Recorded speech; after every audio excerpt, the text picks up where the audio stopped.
The banner reads, Exodus from Poverty. This column of humanity is heading north from Central and South America and far beyond to the United States because they think there is opportunity and hope. We strive to improve ourselves to improve our quality of life.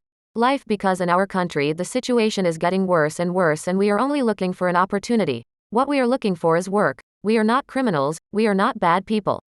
There is nothing new in all this. Quantity 038. The number of people illegally crossing the border into America last year reached a staggering 10,000 a day last week, and nearly 250,000 people encountered by U.S. border officials in November.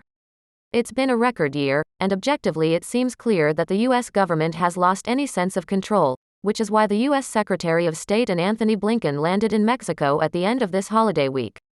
President Biden sent him to find a deal to resolve the problem because he knows the border issue could very well cost him white 112. There was a house there. We were told there was some progress and it's familiar stuff. Fighting smugglers, repatriating people, more money.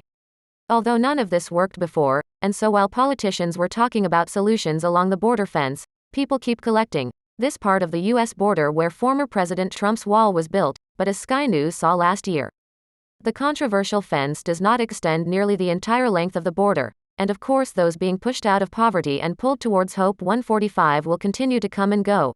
Remember that Donald Trump is the Republican Party's leading candidate for president in the coming year. And so images like these are a gift to him. It's a paved road in the northeastern U.S. city of Philadelphia, and it's a neat nod to the complex migrant mystery.